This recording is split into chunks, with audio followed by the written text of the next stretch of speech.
ಓಂ ತತ್ಸತ್.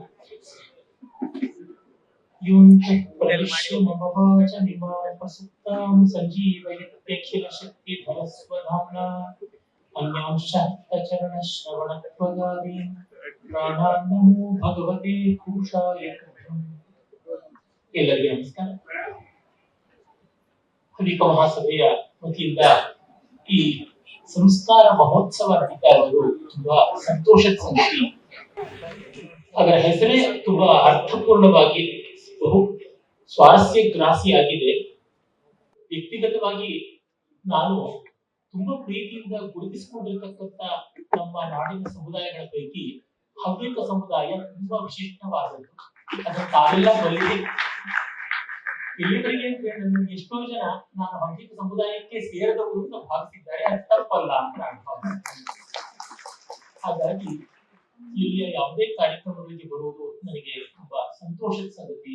ಹವ್ಯಕ ಸಮುದಾಯದ ಯಾವುದೇ ಆಗು ಹೋಗುಗಳ ಜೊತೆಗೆ ಸೇರಿಕೊಳ್ಳುವುದು ನನಗೆ ಬಹಳ ಆನಂದ ಕೊಡ್ತಕ್ಕಂಥ ಸಂಗತಿ ಕೂಡ ಆಗಿದೆ.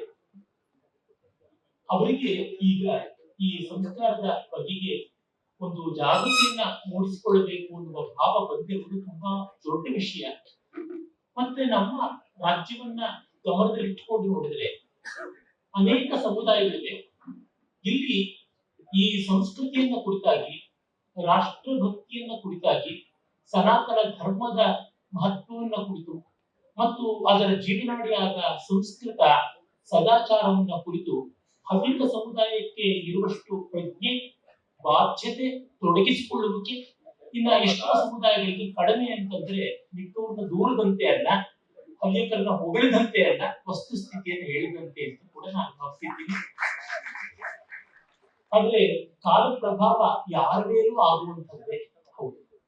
ಯಾರಿಗೂ ಕೂಡ ಎಂತ ಒಳ್ಳೆ ಬೇಡಿಯನ್ನು ಶ್ರುತಿ ಮಾಡಿಟ್ಟಿದ್ದು ಹಾಗೆ ಇಟ್ಟರು ನುಡಿಸಿದ್ರೂ ಕೂಡ ಸ್ವಲ್ಪ ಕಾಲ ಆದ್ಮೇಲೆ ಶ್ರುತಿ ಇಳಿಯುತ್ತದೆ. ಮಹಾವಿದ್ವಾಂಸರು, ಜ್ಞಾನಿಗಳು, ಕಾದಂಬರಿಕಾರರು, ಲೇಖಕರು ಆಗಿದ್ದ ನಮ್ಮ ದೇವ ನರಸಿಂಹಶಾಸ್ತ್ರಿಗಳವರು ಒಂದು ಕಡೆ ಬಹಳ ಚೆನ್ನಾಗಿ ಹೇಳ್ತಾರೆ, ಈ ನಿಯತಿ ಅಂತ ಇದೆಯಲ್ಲ ವ್ಯವಸ್ಥೆ, ಅದರ ಸ್ವರೂಪವೇ ಹಾಗೆ. ಕಾಲ ಪಚತಿ ಭೂತಾನಿ ಅನ್ನುವ ಮಾತು ಮಹಾಭಾರತದಲ್ಲಿ ಬರುತ್ತದೆ. ಹಾಲನ್ನ ಹೆಪ್ಪು ಮಾಡಿಟ್ರೆ ಸ್ವಲ್ಪ ಕಾಲ ಆದ್ಮೇಲೆ ಸಿಹಿ ಮೊಸರಾದದ್ದು, ಹಾಗೆ ಬಿಟ್ರೆ ಅದು ಹುಳಿ ಆಗುತ್ತದೆ, ಹೊಡೆದು ವಾಸನೆ ಬರುತ್ತದೆ, ದುರ್ವಾಸನೆ ಬರುತ್ತದೆ, ಆ ರೀತಿ ಆಗುತ್ತದೆ. ಹಾಗೆ ಯಾರಿಗೂ ಕೂಡ ಈ ಧರ್ಮ ಹ್ರಾಸ ತಪ್ಪಿದ್ದಲ್ಲ. ಅದನ್ನೇ ನಾವು ನೋಡಿದ್ದೀವಿ.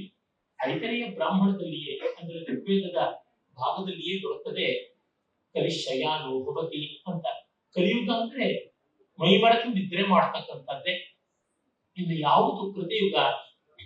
ಕೃತಂ ಸಂಪದ್ಯತೆ ಚರನ್ ತಸ್ಮಾತ್ ಚರೈವೇತಿ ಚರನ್ ವೈಭವಿಂದತಿ. ಹಾಗಾಗಿ ಕೃತಯುಗ ಯಾವುದು ಅಂದ್ರೆ ಚಟುವಟಿಕೆ, ಚರಣ, ಚಾರಣ ಅಂತ. ಆ ಚರ ಧಾತುವಿಂದ ಬಂದದ್ದು. ಅದಕ್ಕೆ ಉಪಸರ್ಗ ಆ ಹಾಕಿದ್ರೆ ಆಚಾರ, ವಿ ಹಾಕಿದ್ರೆ ವಿಚಾರ ಅಂತ ಗೊತ್ತಾಗ್ತದೆ. ಅಂದ್ರೆ ಮೂಲ ಧಾತು ಒಂದೇ. ಆಚಾರದಲ್ಲಿ, ವಿಚಾರದಲ್ಲಿ ಮೂಲ ಮಾತ್ರಕ್ಕೆ ಒಂದೇ. ಅದಕ್ಕೆ ಹಿಂದೆ ಇರ್ತಕ್ಕಂಥ ಉಪಸರ್ಗ, ಅದನ್ನ ಪ್ರಿಫಿಕ್ಸ್ ಅಂತ ಇಂಗ್ಲಿಷ್ ನಲ್ಲಿ ಕರಿಬಹುದು, ಅದು ಮಾತ್ರ ಬೇರೆ. ಯಾಕೆಂದ್ರೆ ಸುಮ್ಮನೆ ಆಚಾರ ಯಾತಿದ್ರಿ ಅಂತ ಎಷ್ಟೋ ಜನ ಹೇಳ್ತಾರೆ, ನಾವು ವಿಚಾರವಾದಿಗಳು ಅಂತ ಎಷ್ಟೋ ಜನ ಹೇಳ್ಕೊತಾರೆ. ಬರೀ ಆಚಾರವಾಗಲಿ, ಬರೀ ವಿಚಾರವಾಗಲಿ ಆಳದಲ್ಲಿ ನೋಡಿದ್ರೆ ಒಂದು ಧಾತುವಿಗೆ ಅಂಟಿಕೊಂಡಿದೆ ಅಂತ ಗೊತ್ತಾಗುತ್ತದೆ. ಅದನ್ನ ಕಂಡಾಗ ನಮಗೆ ಆ ಚರಣ, ಚಾರಣ, ಸಂಚರಣ, ಕೃತಂ ಸಂಪದ್ಯತೆ ಚರಣ ಅಂತ ವೇದವಾಣಿಯಲ್ಲಿ ಕಾಣಿಸುತ್ತದೆ. ಹಾಗಾಗಿ ಜಂಗಮವಾದದ್ದು, ಚಲನಶೀಲವಾದದ್ದು, ಸಂಸ್ಕೃತ ಭಾಷೆಯ ಸ್ವಾರಸ್ಯ ಬಹುಮುಖವಾದದ್ದು. ಅದರೊಳಗೆ ಒಂದು ಸರ್ವೇ ಗತ್ಯರ್ಥಕ ಧಾತವಃ ಜ್ಞಾನಾರ್ಥೇ ಪ್ರಯುಕ್ತಾಃ. ಎಲ್ಲ ಗತಿಶೀಲವಾದ ಅರ್ಥವನ್ನ ಒಳಗೊಂಡ ಧಾತುಗಳು ಜ್ಞಾನ ಸ್ವರೂಪಿಗಳಾಗಿವೆ. ಹಾಗಾಗಿ ಜ್ಞಾನ ಜಡವಾದದ್ದಲ್ಲ, ಚೈತನ್ಯಪೂರ್ಣವಾದದ್ದು, ಸಂಚಲನಶೀಲವಾದದ್ದು ಅಂತ ಗೊತ್ತಾಗುತ್ತದೆ. ಬ್ರಾಹ್ಮಣ ಸಮುದಾಯವೂ ಹಾಗೆ ನಿಂತ ನೀರಾಗಿರುವಂತದ್ದಲ್ಲ. ಇಡೀ ನಮ್ಮ ದೇಶದಲ್ಲಿ ಬ್ರಾಹ್ಮಣ ಸಮುದಾಯಗಳು ಇಷ್ಟು ಕಡೆ ಓಡಾಡಿವೆ ಅಂತ ನೋಡಿದ್ರೆ ಗೊತ್ತಾಗುತ್ತದೆ. ನಾನು ನನ್ನ ಸಮುದಾಯವನ್ನೇ ಇಟ್ಟುಕೊಂಡು ಹೇಳಿದ್ರೆ ಗೊತ್ತಾಗುತ್ತದೆ. ನಾವುಗಳು ಬಹಳ ಹಿಂದೆ ಮಧ್ಯ ಭಾರತದಲ್ಲಿ ಅಂದ್ರೆ ಈ ವಿದರ್ಭ ಇತ್ಯಾದಿ ಪ್ರಾಂತಗಳಲ್ಲಿ ನರ್ಮದಾ ನದಿಯ ಕಡೆಯಿಂದ ಬಂದವರು ಅಂತಂತಾರೆ. ಅಲ್ಲಿಂದ ಎಷ್ಟು ಸಾವಿರ ವರ್ಷಗಳ ಕೆಳಗೂ ತಮಿಳುನಾಡಿಗೆ ಬಂದು ಕಾವೇರಿ ತೀರದಲ್ಲಿ ನೆಲೆಸಿದೆ. ಹಾಗಾಗಿ ಇವತ್ತು ನಮ್ಮಲ್ಲಿ ಆ ನರ್ಮದೆಯನ್ನ ನೆನೆಸಿಕೊಂಡು ಉತ್ತರ ದಿಕ್ಕಿಗೆ ನಮಸ್ಕಾರ ಮಾಡುವುದು ನಿತ್ಯ ಉಂಟು. ಅಲ್ಲಿಂದ ವಿಜಯನಗರದ ಆರಂಭದ ಕಾಲದಲ್ಲಿ ಬರ್ಬರವಾದ ಇಸ್ಲಾಮಿನ ದಾಳಿ ಮಲ್ಲಿಕಾರ್ಜುನ ನೇತೃತ್ವದಲ್ಲಿ ಉತ್ತರದಿಂದ ನಡೆದು ಮೊದಲಿಗೆ ದೇವಗಿರಿ ಸಾಮ್ರಾಜ್ಯ ಬಿತ್ತು. ಇವತ್ತಿನ ಮಹಾರಾಷ್ಟ್ರದಲ್ಲಿ ಅಜಂತ ಎಲ್ಲೋರ ಹತ್ತಿರ ಇರತಕ್ಕಂತಹ ಜಾಗ. ಅಲ್ಲಿಂದ ಆಂಧ್ರ ಪ್ರದೇಶದ ವರಂಗಲ್ ಅಂತ ಇವತ್ತು ಕರೀತಾರಲ್ಲ, ಓರುಗಲ್, ಏಕಶಿಲಾ ನಗರಿ, ಅಲ್ಲಿಗೆ ಬಂದು ಕಾಕತೀಯ ಸಾಮ್ರಾಜ್ಯ. ಅಲ್ಲಿ ದೇವಗಿರಿಯಲ್ಲಿ ಯಾದವ ಸಾಮ್ರಾಜ್ಯ ಅಥವಾ ಸೇವಣನ ಸಾಮ್ರಾಜ್ಯ, ವರಂಗಲಿನಲ್ಲಿ ಕಾಕತೀಯ ಸಾಮ್ರಾಜ್ಯ, ಮತ್ತೆ ಕರ್ನಾಟಕಕ್ಕೆ ಬಂದ್ರೆ ದ್ವಾರ ಸಮುದ್ರ ಅಥವಾ ಇವತ್ತಿನ ಹಳೇಬೀಡು, ಅಲ್ಲಿ ಹೊಯ್ಸಳ ಸಾಮ್ರಾಜ್ಯ, ಅದರ ಕೇಂದ್ರಗಳನ್ನೆಲ್ಲ ನಾಶ ಮಾಡಿ ಎಲ್ಲವನ್ನು ಕೂಡ ಧ್ವಂಸ ಮಾಡ್ತಾ ಬಂದು ಕೊನೆಗೆ ತಮಿಳುನಾಡಿನಲ್ಲಿ ಮಧುರೆ ಇರಬಹುದು, ಶ್ರೀರಂಗಂ ಇರಬಹುದು, ಎಲ್ಲ ಕಡೆಯಲ್ಲಿಯೂ ನಾಶ ಮಾಡಿ ಕೊನೆಗೆ ರಾಮೇಶ್ವರದವರೆಗೂ ಹೋಗಿ ಬಂದ ಇತಿಹಾಸ ನಮ್ಗೆ ಗೊತ್ತಾಗುತ್ತೆ. ಆಗ ತಂಜಾವೂರಿನ ಹತ್ತಿರ ಇದ್ದಂತ ನಮ್ಮ ಪೂರ್ವಜರು ಇನ್ನು ಇಲ್ಲಿ ಕಷ್ಟ ಬಾಳುವುದು ಅಂತ ಗೊತ್ತಾಗಿ ಇನ್ನು ಮಧ್ಯದಲ್ಲಿ ಆ ಭಾರತದ ಭೂಪಟ ನೋಡಿದ್ರೆ ಗೊತ್ತಾಗುತ್ತೆ, ನೇರವಾಗಿ ದೆಹಲಿಯಿಂದ ಒಂದೇ ಸರಳ ರೇಖೆ ಎಳೆದಂತೆ ಬಂದಿದ್ದಾರೆ ದಕ್ಷಿಣಕ್ಕೆ. ಹಾಗಾಗಿ ನಾವು ಆ ರೇಖೆಯನ್ನ ಬಿಟ್ಟು ಪೂರ್ವದ ಕಡೆ ಬರೋಣ ಅಂತ ಪೂರ್ವ ಘಟ್ಟಗಳ ಕಡೆಯಿಂದ ಬಂದು ಮೂಡಲ ಬಾಗಿಲು ಅಂತ ಹೆಸರಾದ ಮುಳಬಾಗಿಲು ಅಂತ ಕರೀತಾರಲ್ಲ, ತಿರುಪತಿ ಹೋಗುವ ದಾರಿನಲ್ಲಿ ಕೋಲಾರದ ಹತ್ರ ಇರ್ತಕ್ಕಂಥದ್ದು, ಡಿವಿಜಿ ಮೊದಲಾದವರೆಲ್ಲ ಜನಿಸಿದಂತ ಪುಣ್ಯ ಭೂಮಿ ಅದು. ಶ್ರೀಮದ್ ಆಂಜನೇಯ ಸ್ವಾಮಿ ನೆಲೆಸಿರ್ತಕ್ಕಂಥ ಜಾಗ. ಅಲ್ಲಿ ಅದರ ಹತ್ರ ಬಂದು ಆಗ ನಮ್ಮ ಬುಕ್ಕರಾಯನ ಕಾಲ, ಅವನ ಮಗ ಎರಡನೇ ಹರಿಹರನ ಕಾಲ, ಆ ಹೊತ್ತಿನಲ್ಲಿ ನಮ್ಮ ಪೂರ್ವಜರು ಬಂದರು ಅಂತ ಗೊತ್ತಾಗ್ತದೆ. ಅಂದ್ರೆ ಉತ್ತರ ಭಾರತದ, ಮಧ್ಯ ಭಾರತದ ನರ್ಮದಾ ನದಿಯಲ್ಲಿ, ಅದಕ್ಕೂ ಮುಂಚೆ ನಮ್ಮವರು ಎಲ್ಲಿಂದ ಬಂದರೂ ಗೊತ್ತಿಲ್ಲ. ಪ್ರವರ ಹೇಳ್ಕೊಳ್ಳುವಾಗ ಋಗ್ವೇದದಲ್ಲಿ ಕಾಣಿಸ್ತಕ್ಕಂಥ ಋಷಿಗಳೆಲ್ಲ ಇದಾರಲ್ಲ, ನೈದ್ರವ ಇರಬಹುದು, ಕಾಶ್ಯಪ ಇರಬಹುದು, ಆವತ್ಸಾರ ಇರಬಹುದು, ಮಂತ್ರ ದೃಷ್ಟಾರ ಪರಂಪರೆಯಲ್ಲಿ ಬಂದವಲ್ಲ ಅಂತ. ಆದ್ರೆ ಆದದ್ದೇನು ಕೊನೆಗೆ ಸಂಚಾರ ಮಾಡ್ತಾ ಬಂದು ಕಾವೇರಿ ತೀರದಿಂದ ಮತ್ತೆ ಪೆನ್ನಾರ್ ಅಂತ ಕರೀತಾರೆ, ಪಾಲಾರ್ ಅಂತ ಕರೀತಾರೆ, ಪಾಲಾರ್ ನದಿ ತೀರಕ್ಕೆ ಬಂದು ಹಾಗೆ ಕೊನೆಗೆ ಇಲ್ಲಿ ಬಂದು ವೃಷಭಾವತಿ ತೀರದಲ್ಲಿ ಬೆಂಗಳೂರಿನಲ್ಲಿ ಇರುವಂತೆ ಆಯ್ತು ಅಂತ ನೋಡಿದಾಗ ನರ್ಮದಾ ನದಿಯಿಂದ ವೃಷಭಾವತಿಗೆ ಬರುವಂತೆ ಆಯ್ತಲ್ಲ ಅಂತ ಅನಿಸುತ್ತದೆ. ಅಂದ್ರೆ ಇದು ಎಲ್ಲ ಬ್ರಾಹ್ಮಣ ಸಮುದಾಯದಲ್ಲಿ ವಿಶೇಷವಾದ ಸಂಚಾರ ಉಂಟು. ಆಚಾರ ಯಾವ ಸಂಚಾರದಲ್ಲೂ ಬಿಡಬಾರದು. ಆಚಾರಹೀನಂ ನ ಪುನಂತಿ ವೇದ. ಹೀಗೆ ಆಚರಣೆಗೆ, ವಿಚಾರಕ್ಕೆ ವಿರೋಧ ಇಲ್ಲ ಅನ್ನೋದು ನಾವು ಮೊದಲು ಕಂಡುಕೋಬೇಕು.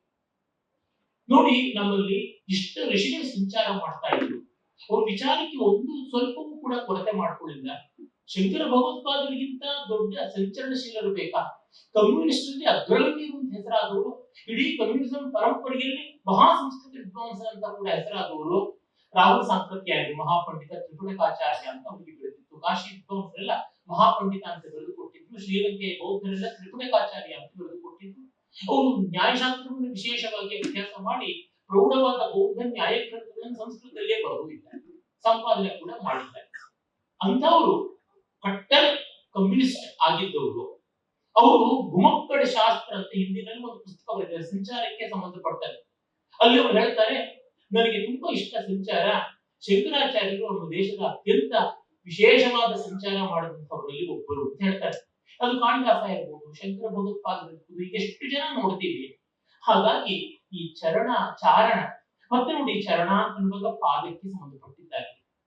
ಚಾರಣ ಅಂತ ಅಂದಾಗ ಅದನ್ನ ಗೌರವದಿಂದ ಗಾನ ಮಾಡುವುದು, ಹಾಡತಕ್ಕಂಥದ್ದು. ದೇವವರ್ಗದಲ್ಲಿ ಸಿದ್ಧರು, ಚಾರಣರು, ಗಂಧರ್ವರು, ವಿದ್ಯಾಧರರು ಮೊದಲಾದವರೆಲ್ಲ ಇದ್ದಾರೆ. ಹೀಗೆ ಅಕ್ಷರಧಾತುವಿಂದ ಬಂದ ಎಷ್ಟೋ ಶಬ್ದಗಳಿಂದ ನೋಡಿದಾಗ ನಮಗೆ ತಿಳಿಯುತ್ತದೆ ಅದರೆಲ್ಲರ ಸ್ವಾರಸ್ಯ ಏನು. ಹಾಗಾಗಿ ನಾವು ಇವತ್ತು ವಿಶೇಷತಃ ಹವ್ಯಕ ಸಮುದಾಯವನ್ನು ಇಟ್ಕೊಂಡು ಹೇಳಿದ್ರೆ ಅವರು ಐಚ್ಛತ್ರದಿಂದ ಬಂದವರು ಅಂತ ಹೇಳ್ತಾರೆ.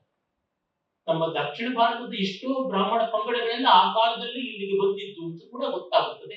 ಬ್ರಾಹ್ಮಣೋತ್ಪತ್ತಿ ಮಾರ್ಕಂಡ ಇತ್ಯಾದಿ ಗ್ರಂಥಗಳಿಂದ ಕಾಣಿಸುತ್ತದೆ ಅಲ್ಲಿಂದ ಬಂದರು ಅಂತ. ಹಾಗೆ ಬಂದು ಬೇರೆ ಬೇರೆ ಕಡೆಯಲ್ಲಿ ನೆಲೆಸಿದ್ದಾಯಿತು. ಅಲ್ಲಿಂದ ಈ ಕಡೆ ಘಟ್ಟ, ಆ ಕಡೆ ಸಮುದ್ರ, ಇವುಗಳ ಮಧ್ಯದಲ್ಲಿ ಹರಡಿಕೊಂಡವರು ಕ್ರಮಕ್ರಮವಾಗಿ ಆಚೆ ಕಡೆ ಈಚೆ ಕಡೆ ಮುಂಬೈ, ಈ ಕಡೆ ಬೆಂಗಳೂರು, ಅಲ್ಲಿಂದ ಇವತ್ತು ವಿಶ್ವವ್ಯಾಪಿಯಾಗಿದ್ದಾರೆ. ಇನ್ನು ಚಂದ್ರಲೋಕಕ್ಕೆ ಅಥವಾ ಮಂಗಳ ಗ್ರಹಕ್ಕೆ ಇಲ್ಲ ಶುಕ್ರ ಗ್ರಹಕ್ಕೆ ಹೋಗ್ಬೇಕು ಅಂದ್ರೆ ಅಲ್ಲಿಗೂ ಹವ್ಯಕ ಸಿದ್ಧರಾಗ್ತಾರೆ. ಹಾಗೆ ತೊಂದರೆ ಇಲ್ಲ. ಸ್ವಾಮಿ ವಿವೇಕಾನಂದರು ನಮ್ಮ ದೇಶದ ಪ್ರತಿನಿಧಿಯಾಗಿ, ಸನಾತನ ಧರ್ಮದ ಪ್ರತಿನಿಧಿಯಾಗಿ ಅಮೆರಿಕೆಗೆ ಹೋದಾಗ, ಸರ್ವಮತ ಸಮ್ಮೇಳನದಲ್ಲಿ ಭಾಗವಹಿಸುತ್ತೆ ಹೋದಾಗ, ಅವರೊಂದು ಕಳಶದಲ್ಲಿ ಗಂಗಾ ಜಲವನ್ನು ಇಟ್ಕೊಂಡು ಹೋಗಿದ್ರು. ಅವರಿಗೆ ಅಲ್ಲಿ ಹೋಮ್ ಸಿಕ್ನೆಸ್ ಅಂತಾರಲ್ಲ, ಭಾರತ ಅನ್ನೋದ್ರ ಬಗ್ಗೆ ಭಾವ ಬಂದಾಗ ಆ ಕಳಶದಿಂದ ಒಂದು ಉದ್ಧರಣೆ ನೀರನ್ನು ತೆಗೆದುಕೊಂಡು ಬಾಯಿ ಹಾಕೊಂಡು ತಕ್ಷಣ ಹರದ್ವಾರ ಅಥವಾ ಹರಿದ್ವಾರ ಅಂತ ಕರೆಯುವ ಗಂಗಾದ್ವಾರ, ಮಹಾಭಾರತದಲ್ಲಿ ಗಂಗಾದ್ವಾರ ಅಂತ ಹೇಳ್ತಾರೆ, ಅಲ್ಲಿಯ ಸಮಗ್ರವಾದ ಸಂಸ್ಕೃತಿ, ಜೀವನ, ಚಿತ್ರಣ ಅಷ್ಟು ಮನಸ್ಸಿಗೆ ಮೂಡಿ ಬರ್ತಾ ಇತ್ತಂತೆ. ಹೀಗೆ ನಾವು ಎಲ್ಲಿಗೆ ಹೋದ್ರು ಅಲ್ಲಿಗೆ ಬದ್ಧವಾಗಿರಬೇಕು. ಈಗಷ್ಟೇ ಗೆಳೆಯ ನಮ್ಮ ಚಕ್ರವರ್ತಿ ಅವರು ಹೇಳಿದ್ರಲ್ಲ, ಅದನ್ನು ನೋಡಿದ್ರು ಗೊತ್ತಾಗುತ್ತದೆ. ಕುವೆಂಪು ಅದಕ್ಕೆ ಬಹಳ ಸೊಗಸಾದ ಒಂದು ಕವಿತೆಯನ್ನು ಬರೆದಿದ್ದಾರಲ್ಲ, ನೀ ಬೆಟ್ಟುವ ನೆಲ ಅದೇ ಕರ್ನಾಟಕ, ನೀನೇರುವ ಮನೆ ಅದ ಸಹ್ಯಾದ್ರಿ, ನೀ ಕುಡಿಯುವ ನೀರು ಕಾವೇರಿ, ನೀ ಮುಟ್ಟುವ ಮರ ಶ್ರೀಗಂಧದ ಮರ ಅಂತ. ಹೀಗೆ ನಾವು ಆ ಭಾವವನ್ನು ಬಿಡಬಾರದು. ಅಂತ ಎಷ್ಟು ಸಂಚಾರ ಇದ್ದಾಗಲೂ ನಮ್ಮ ನೆಲೆ ಯಾವುದು? ಆಧಾರ ಶಿಲ್ಪಿ. ಒಂದು ರಾಗದಲ್ಲಿ ಎಷ್ಟೆಲ್ಲ ಸಂಚಾರ ಮಾಡಿದ್ರು ಆಧಾರ ಶಿಲ್ಪಿಯ ಸಾಪಾಸಾಗಳನ್ನ ನಾವು ಬಿಡೋದಿಲ್ವಲ್ಲ. ಹೀಗೆ ಆಧಾರ ಶಿಲ್ಪಿಯಾಗಿ ಸನಾತನ ಧರ್ಮವನ್ನು ಇಟ್ಟುಕೊಳ್ಳಲೇಬೇಕು. ಅದಕ್ಕೆ ಎರಡೂ ಕೂಡ ಬೇಕಾಗುತ್ತದೆ. ಆಚಾರ ಅನ್ನುವಂಥದ್ದು ನಮ್ಮ ಕೈ ಕಾಲುಗಳಾದ್ರೆ, ವಿಚಾರ ನಮ್ಮ ಕಣ್ಣು ಕಿವಿಗಳು. ಯಾವುದಿಲ್ಲದೆ ಇದ್ರೂ ಪ್ರಯೋಜನವಿಲ್ಲ. ಹೀಗೆ ಈ ಎರಡೂ ಕೂಡ ನಾವು ಸೇರಿಸಿಕೊಳ್ಬೇಕು ಅಂದಾಗ ಅಲ್ಲಿರುವುದು ಒಂದು ಸ್ವಾರ್ಥಿ, ಎರಡನ್ನು ಬೆಸೆಯತಕ್ಕಂಥದ್ದು ಸಂಸ್ಕಾರ. ಯಾಕೆಂದ್ರೆ ಇಲ್ಲಿ ಮತ್ತೆ ನೋಡಿ, ಆ ಚಾರಣದಲ್ಲಿ ಇರುವ ಕ್ರಿಯೆ ಸಂಸ್ಕಾರದಲ್ಲಿರ್ತಕ್ಕಂಥ ಕಾರದಲ್ಲಿದೆ. ಅಲ್ಲಿ ಯಾವುದೇ ಖಾರ ಇಲ್ಲ. ಕರ್ಣಾರ್ಥಕವಾದದ್ದು ಡಿಗ್ರಿ ಧಾತುವಿನಿಂದ ಬರ್ತಕ್ಕಂಥದ್ದು, ಅದಕ್ಕೆ ಉಪಸರ್ಗ ಬಂದಿದೆ. ಸಂಸ್ಕಾರ ನೋಡಿ, ಸಂಸ್ಕೃತಿ ಶಬ್ದ ಈಚೆಗೆ ಬಂತು. ಸಂಸ್ಕಾರ ನಮ್ಮಲ್ಲಿ ಬಹಳ ಪ್ರಾಚೀನ ಕಾಲದಿಂದ ಇದೆ. ಸಂಸ್ಕೃತಿ ಈಚೆಗೆ ಈ ಅರ್ಥದಲ್ಲಿ ವ್ಯಾಪಕವಾಗಿದೆ. ಪಾಶ್ಚಾತ್ಯರಲ್ಲಿ ಕಲ್ಚರ್ ಅಂತ ಹೇಳೋದಕ್ಕೆ ಸಂವಾದ್ಯ ನಾವೀಗ ಅದನ್ನು ಬಳಸ್ಕೊಳ್ತಾ ಇದ್ದೀವಿ, ತಪ್ಪಿಲ್ಲ. ಯಾವುದೇ ಒಂದು ಶಬ್ದಕ್ಕೆ ನಾವು ಚೈತನ್ಯವನ್ನು ಕೊಡ್ತೀವಿ, ಪ್ರಯೋಗ ಮಾಡೋದ್ರಿಂದ ಚೈತನ್ಯ ಬರುತ್ತದೆ. ಹಾಗಲ್ಲವಾದ್ರೆ ನಾವು ಒಂದು ಸಗಣಿಯ ಮುದ್ದೆಗೆ ಗರಿಕೆಯನ್ನು ಸಿಕ್ಕಿಸಿ ಗಣಪತಿಯನ್ನು ಆವಾಹನೆ ಮಾಡೋಕೆ ಹೇಗಾಗ್ತಾ ಇತ್ತು, ಒಂದು ದರ್ಭ ಮೂರ್ತಿಗೆ ಬ್ರಹ್ಮಸ್ಥಾನವನ್ನು ಕೊಡೋದಕ್ಕೆ ಹೇಗಾಗ್ತಾ ಇತ್ತು, ಒಂದು ಮಣ್ಣಿನ ಮುದ್ದೆಗೆ ಗಣಪತಿಯ ರೂಪ ಕೊಡುವುದಾಗ್ಲಿ, ಒಂದು ಶಿಲೆಗೆ ಶಂಕರನ ರೂಪ ಕೊಡೋಕ್ಕಾಗ್ಲಿ ಹೇಗಾಗ್ತಾ ಇತ್ತು. ಹಾಗೆ ಒಂದು ಶಬ್ದಕ್ಕಿಂತ ಅರ್ಥವನ್ನ ಬೋಧನೆ ಮಾಡತಕ್ಕಂಥ ಶಕ್ತಿ ಇದೆ ಅಂತ ಪ್ರಯೋಗ ಮಾಡೋದಕ್ಕಾಗುತ್ತದೆ. ಹಾಗಾಗಿ ಪ್ರಯೋಗಶೀಲರಾದವರು ಯಾಕಂದ್ರೆ ನಮ್ಮ ಪರಂಪರೆ, ಅದರಿಂದ ಸಂಸ್ಕೃತಿ ಇಟ್ಕೊಳ್ಳೋಣ. ಆದ್ರೆ ಒಂದು ಸ್ವಾರಸ್ಯ ಏನಂದ್ರೆ, ಸಂಸ್ಕಾರ ಅನ್ನೋದು ಹೆಚ್ಚು ವ್ಯಕ್ತಿಗತವಾದದ್ದು. ಇವತ್ತು ಸಂಸ್ಕೃತಿ ಎನ್ನುವುದು ಸಮುದಾಯಗತವಾಗಿದೆ. ಕಲ್ಚರ್ ಅಂದ್ರೆ ವಿಶಾಲವಾಗಿ ಇಡೀ ಸಮುದಾಯವನ್ನ, ಇಡೀ ದೇಶವನ್ನ, ಇಡೀ ಪರಂಪರೆ ಇಟ್ಕೊಳ್ತೀವಿ. ಅದು ಒಂದು ರೀತಿ ಕಾಡನ್ನ ವರ್ಣಿಸೋದಕ್ಕೆ ಹೋದಂತೆ. ಕಾಡು ಅಂದ್ರೆ ಏನು? ಎಷ್ಟು ಮರ ಇರಬೇಕು, ಎಷ್ಟು ಯಾವ ಜಾತಿ ಮರ ಇರಬೇಕು, ಎಷ್ಟು ಎತ್ತರದ ಮರಗಳು ಇರಬೇಕು, ಎಷ್ಟು ಕೊಂಬೆ ರೆಂಬೆ ಇರಬೇಕು, ಯಾರು ಆ ಒಂದು ವಿವರಗಳನ್ನು ಕೊಡಬಲ್ಲರು? ಆ ಡೇಟಾ ಪಾಯಿಂಟ್ ಯಾರಿಗೆ ಇರ್ತದೆ? ಆಗೋದಿಲ್ಲ. ಆದ್ರೆ ಒಂದು ಮರ ಅಂತಂದ್ರೆ ಏನು ಅಂತ ಗೊತ್ತಾಗುತ್ತೆ. ಒಂದು ಗಿಡ ಅಂದ್ರೆ ಏನು, ಒಂದು ಮೊಳಕೆ, ಒಂದು ಸಸಿ, ಒಂದು ಬಳ್ಳಿ, ಒಂದು ಪೊದೆ ಏನು ಅಂತ ನಮಗೆ ಗೊತ್ತಾಗುತ್ತದೆ. ಅಂದ್ರೆ ಏನು? ಇಂಗ್ಲಿಷ್ ನಲ್ಲಿ ಸುಲಭವಾಗಿ ಹೇಳೋದಿದ್ರೆ, ಅಕೌಂಟಬಿಲಿಟಿಗೆ ಸಿಗುವಂತದ್ದು ಸಂಸ್ಕಾರ, ಅಕೌಂಟಬಿಲಿಟಿಗೆ ಅಷ್ಟಾಗಿ ಸಿಗದೇ ಇರತಕ್ಕಂಥದ್ದು ಸಂಸ್ಕೃತಿ. ನಮ್ಮ ಆಧುನಿಕ ಕಾಲದಲ್ಲಿ ಸಮುದಾಯ ನಿಷ್ಠವಾಗಿ ಏನೇನನ್ನೂ ಮಾಡಕ್ ಹೋಗ್ತಾರೆ, ವ್ಯಕ್ತಿನಿಷ್ಠವಾಗಿ ಸುಧಾರಣೆ ಮಾಡೋದಕ್ಕೆ ಹೋಗ್ತಾ ಇಲ್ಲ. ಯಾಕೆಂದ್ರೆ ಅಲ್ಲಿ ಸಿಕ್ಕಾಕೊಂಡ್ ಬಿಡ್ತಾರೆ. ನೋಡಿ, ಜನ ಕೆಟ್ಟವರು ಅಂದ್ರೆ ಯಾರು ಆಕ್ಷೇಪ ಮಾಡೋದು. ನೋಡಿ, ಆ ಗುಂಪಿದೆಯಲ್ಲ, ಜನರಿದ್ದಾರಲ್ಲ, ಏನೇನೋ ಮಾಡ್ತಾರೆ ಅಂತ ಯಾರು ನನಗಲ್ಲ ಅಂತ ಅಂದ್ಕೋತಾರೆ. ನೀರು ಕೆಟ್ಟವಳು ಅಂದ್ರೆ ಅಂತಾರೆ, ಕೆರಳ್ತಾರೆ. ಅಂದ್ರೆ ಅಂಗುಲಿ ನಿರ್ದೇಶನ ಪುರಸ್ಸರವಾಗಿ ಬೆರಳನ್ನು ಇಟ್ಟು ತೋರಿಸ್ತಾ, ನೀನ್ ತಪ್ಪು ಮಾಡಿದ್ಯಾ, ನೀನ್ ಸರಿಯಾಗಿದ್ಯಾ, ನೀನ್ ಅನ್ಯಾಯಗಾರ ಅಂತಂದ್ರೆ ಕೆರಳಿದಿರ್ತಾರೆ ಅಥವಾ ಸಂತೋಷ ಪಡ್ತಾರೆ. ಒಂದು ಗುಂಪನ್ನು ಹೇಳಿದ್ರೆ ಏನು ಅಂದುಕೊಳ್ಳೋದಿಲ್ಲ. ಈ ಅರ್ಥದಲ್ಲಿ ನೋಡಿದಾಗ ಬಾಧ್ಯತಾ ರಾಹಿತ್ಯಕ್ಕೆ ಎಷ್ಟೋ ಬಾರಿ ಗುಂಪು ಕಾರಣ ಆಗುತ್ತದೆ. ಹಾಗಾಗಿ ಸಂಸ್ಕೃತಿ ಉಳಿಸ್ಬೇಕು, ಅವ್ನು ಉಳಿಸ್ಲಿ, ಇವನು ಉಳಿಸ್ಲಿ ಅಂತ. ಆದ್ರೆ ಸಂಸ್ಕಾರ ನನಗಾಗಬೇಕು ಅಂದ್ರೆ ನನಗೇ ಆಗಬೇಕು, ಬೇರೆ ಯಾರಿಗೂ ಅಲ್ಲ. ನನ್ನ ಹಸಿವು, ನನ್ನ ನಿದ್ರೆ, ನನ್ನ ಬಾಯಾರಿಕೆ ಅದು ನಾನೇ ತೀರಿಸಿಕೊಳ್ಳಬೇಕು ಅಂತ. ಹೀಗಾಗಿ ನಾವು ಆರಂಭ ಮಾಡಬೇಕಾಗಿರುವುದು ವ್ಯಕ್ತಿಯ ಸ್ತರದಲ್ಲಿ ಅಂತ ಗೊತ್ತಾಗ್ತದೆ. ಅದರಿಂದಲೇ ನಮ್ಮಲ್ಲಿ ಒಂದು ಬಹಳ ಸುಂದರವಾದ ಶ್ಲೋಕ ಇದೆ.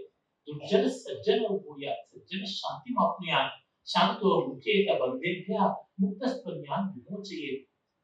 ಕೆಟ್ಟವನು ಒಳ್ಳೆಯವನಾಗಬೇಕು, ಒಳ್ಳೆಯವನಿಗೆ ಸಮಾಧಾನ ಸಿಗಬೇಕು, ಸಮಾಧಾನ ಸಿಕ್ಕವನು ಮುಕ್ತನಾಗಬೇಕು, ಮುಕ್ತನಾದವನು ಬೇರೊಬ್ಬರನ್ನ ಮುಕ್ತಿಗೆ ಒಳಪಡಿಸಬೇಕು.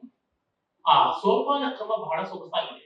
ಕೆಟ್ಟವನು ಒಳ್ಳೆಯವನಾಗಬೇಕು, ಅವನಿಗೆ ಅಂತರ್ಬಹಿಷ್ಠ ಸಂಸ್ಕಾರ ಸಿಗಬೇಕು, ಮತ್ತೆ ಆ ಒಳ್ಳೆಯವನಿಗೆ ನೆಮ್ಮದಿ ಸಿಗಬೇಕು. ಇದು ಬಹಳ ಮುಖ್ಯ. ನೀನ್ ಒಳ್ಳೆಯವರಲ್ಲ, ಸಾಯ್ತಾ ಇರು. ಇದು ಈ ಕಾಲದ ತತ್ವಭಾಸವ ಏನದು ಹೇಳೋದಿಕ್ಕಾಗಲ್ಲ, ಅಷ್ಟು ಭೀಕರವಾದದ್ದು. ಒಳಿತಿಗೆ ಗೌರವ ಬೇಕು, ಶಾಂತಿ ಬೇಕು, ಸಮಾಧಾನ ಬೇಕು, ಆದರ ಬೇಕು, ಅಸ್ತಿತ್ವಕ್ಕೆ ಒಂದು ಅವಕಾಶ ಬೇಕು. ನಮ್ಮ ದೇಶದಲ್ಲಿ ಇವತ್ತು ಆಗ್ತಾ ಇರೋ ಪ್ರಮಾದ ಅಂತಂದ್ರೆ ಒಳಿತಿಗೆ ಆಶ್ರಯ ಇಲ್ಲದಂತೆ ಆಗ್ತಾ ಇದೆ. ಆ ಕಾರಣದಿಂದ ನಾವೇ ತೊಡಗಬೇಕಾಗಿದೆ. ಅಲ್ಲಿ ಸಂಸ್ಕಾರಗಳ ಪಾತ್ರ ಬಹಳ ದೊಡ್ಡದಾಗಿದೆ ಅಂತ ಅನ್ಸುತ್ತದೆ. ಆಮೇಲೆ ಈ ಸಜ್ಜನ ಶಾಂತಿ ಪಡ್ಕೊಂಡವನು ತಾನು ಮುಕ್ತನಾಗಬೇಕು, ತಾನು ಜ್ಞಾನಿಯಾಗಬೇಕು. ಜ್ಞಾನಿ ಅಲ್ಲದವನು ಬೇರೊಬ್ಬರನ್ನು ಬಿಡಿಸೋದಕ್ಕೆ ಸಾಧ್ಯವಿಲ್ಲ. ಹೀಗಾಗಿ ನಮ್ಮಲ್ಲಿ ಅದಕ್ಕೇನೆ ವಿದ್ಯಾರಣ್ಯ ಸ್ವಾಮಿಗಳು ಒಂದು ಕಡೆ ಬಹಳ ಚೆನ್ನಾಗಿ ಹೇಳ್ತಾರೆ ಪಂಚದಶಿಯಲ್ಲಿ, ಅಸ್ತಿ ಬ್ರಹ್ಮೇತಿ ಚೇತ್ ವೇದ ಪರೋಕ್ಷಂ ಜ್ಞಾನಮೇವ ತತ್ ಅಹಂ ಬ್ರಹ್ಮಾಸ್ಮಿ ಚೇತ್ ವೇದ ಸಾಕ್ಷಾತ್ಕಾರಸ್ಸ ಉಚ್ಯತೆ. ಬ್ರಹ್ಮ ಅಸ್ತಿ ಅನ್ನುವಂಥದ್ದು ಒಂದು ಪೀಸ್ ಆಫ್ ಇನ್ಫಾರ್ಮೇಶನ್. ಚಾಟ್ ಜಿಪಿಟಿನೂ ಕೊಡುತ್ತೆ ಅದನ್ನ, ಏನು ಕಷ್ಟವಿಲ್ಲ.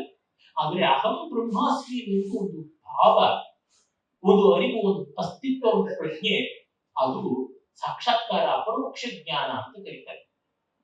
ಹಾಗಾಗಿಯೇ ನಮಗೆ ಒಂದು ಆಹಾರ ಪದಾರ್ಥದ ಅಥವಾ ಒಂದು ಹಾಡಿನ, ಒಂದು ರಾಗದ ಜ್ಞಾನ ಪುಸ್ತಕಗತವಾಗಿ ಎಷ್ಟಿದ್ರು ಅದು ಅನುಭವ ಅಲ್ಲ. ಸಕ್ಕರೆ ಬಗ್ಗೆ 1000 ಪುಟಗಳ ಪುಸ್ತಕದ ಜ್ಞಾನ ನಮಗಿದ್ರು ಆ ಪುಸ್ತಕದ ಎಷ್ಟು ಪುಟಗಳನ್ನ ನೆಕ್ಕಿದ್ರು ಬಾಯಿಗೆ ಸರಿ ಆಗೋದು. ಆದ್ರೆ ಒಂದು ಹರಳು ಸಕ್ಕರೆ ಬಾಯಲ್ಲಿ ಹಾಕಿಕೊಟ್ರೆ ಅದು ಗೊತ್ತಾಗ್ತದೆ. ಪುಸ್ತಕದಲ್ಲಿ ಒಂದು ರಾಗದ ವಿಸ್ತಾರವಾದ ಪ್ರಪಂಚವನ್ನು ಎಷ್ಟು ಸ್ವರಗಳಾಗಿ ಬರೆದಿಟ್ಟಿದ್ರು, ಒಮ್ಮೆ ಕಿವಿಗೆ ಬೀಳದೊರತು ಆ ರಾಗದ ಸ್ವರೂಪ, ಸ್ವಭಾವ ಏನು ಅಂತ ನಮಗೆ ಗೊತ್ತಾಗಲ್ಲ. ಇದು ಅನುಭವ ಇರಬೇಕಾದದ್ದು ಅಂತ. ಹೀಗಾಗಿ ಸಂಸ್ಕಾರಗಳು ನಮ್ಮನ್ನ ಮಾಹಿತಿಯ ಹಂತದಿಂದ ಅನುಭವದ ಹಂತಕ್ಕೆ ಕೊಂಡೊಯ್ಯುತ್ತದೆ ಅಂತ ಗೊತ್ತಾಗ್ತದೆ. ಅಂದ್ರೆ ಯಾವುದನ್ನ ಪೀಸ್ ಆಫ್ ಇನ್ಫಾರ್ಮೇಶನ್ ವಾರ್ತಾ ಅಂತ ಕರೀತಾರೆ, ಅದನ್ನ ವೃತ್ತಿ ಅಂತಲೇ ಸೈಕಲ್ಸ್ ಆಗಿ ಮಾಡ್ತಕ್ಕಂಥದ್ದಾಗಿ ಪರಿಣಮಿಸುತ್ತದೆ. ಅದಕ್ಕೆ ತುಂಬಾ ದೊಡ್ಡ ಬೆಲೆ ಇದೆ. ಹಾಗಾಗಿ ನಮ್ಮ ಪರಂಪರೆಯಲ್ಲಿ ಪ್ರತಿಯೊಂದು ಹಂತಕ್ಕೂ ಸಂಸ್ಕಾರವನ್ನು ಇಟ್ಟು ನಾನು ವಿವರಗಳಿಗೆ ಹೋಗಬೇಕಾಗಿಲ್ಲ. ಈ ಅಧಿವೇಶನದಲ್ಲಿ ರಾತ್ರಿ 8 ಗಂಟೆವರೆಗೂ ನಡೆಯಲಿದೆಯಲ್ಲ, ಬೇರೆ ಬೇರೆ ವಿಷಯಗಳನ್ನ ಹೇಳ್ತಾರೆ, ಬೇರೆ ಬೇರೆ ಸಂಸ್ಕಾರಗಳನ್ನು ಕುರಿತು ಎಲ್ಲರೂ ಹೇಳುತ್ತೇ ಇದ್ದಾರೆ. ನಾನು ಸಾಮಾನ್ಯವಾಗಿ ದಿಗ್ದರ್ಶನ ರೂಪವಾದ ಒಂದು 4 ಮಾತನ್ನು ಹೇಳ್ತೀನಿ.